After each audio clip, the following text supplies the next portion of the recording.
ଦିଗାପୁର ମନ୍ଦିରର ପୂଜାରୀ। ଆଜିକି 25 ବର୍ଷ ହେଲା ମୁଁ ପୂଜା କରୁଛି। ଆଉ ରାତିରେ ମୁଁ ଅନ୍ନ ଭୋଗ କଲି, ସବୁ କୁଞ୍ଚି କବାଟ ଦେଲି। ତାପରେ ମୁଁ ଏଠିକା ଖାଇଲି, ମନ୍ଦିରରେ ଖାଇଲି।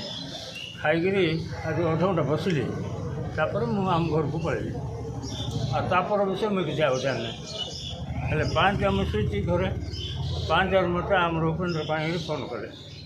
ଆଉ ନନା ବେଲେ କିସ୍ ବେଲେ ବେଲେ ହାଲୋ ନନା ବେଲେ କିସ୍ ବେଲେ ସେଠି ଥକି ମୋତେ କହିଲେ, ନନା ମନ୍ଦିର ଚୋରି ହେଇଗଲା, ତମେ କେମିତି ଜାଣିନ ବେଲା।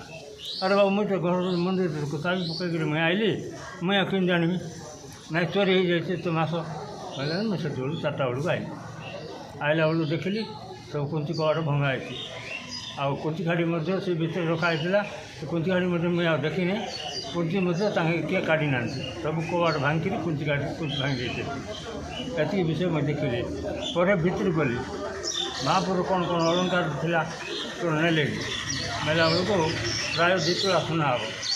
2 ତୋଳା ଅଧିକ ହେବ ସିନା କମ୍ ହେବ ନା। ଆଉ ସେ ରାଣୀପୁର ହାର ଗୋଟେ ଆଉ ଗୋଟେ ପଦକ ଜଣେ ଦେଇଥିଲେ, ସେଇଟା ପିନ୍ଧା ହେଇଥିଲା। ତାପରେ ସୁନା ରୂପା ଚେନ୍ ତୁଳା କି 2 ତୋଳା ଲେଖା ଥିଲା, 2ଟା 3ଟା ମହାପୁର 6ଟା ପିନ୍ଧା ହେଇଥିଲା। ଆଉ ପାଉଁଜି ଥିଲା, ଆଉ ତାଙ୍କର ମୁକୁଟ ଥିଲା। ଅନ୍ତତଃ କମ୍ରେ 4 କେଜି ଠୁ ଅଧିକ ସୁନା ରୂପା, ଏତିକି ଜିନିଷ ମହାପୁର ଥିଲା। ସେଥିରେ କିଛି ମୂଲ୍ୟ କେତେ ହେବ? ଦେଖନ୍ତୁ, ରୂପା 4 କେଜିର ମୂଲ୍ୟ କେତେ ହେବ? ଆଉ ସୁନା ତ ଆଜିକାଲି ତ 2 ଲକ୍ଷ ହେଲାଣି।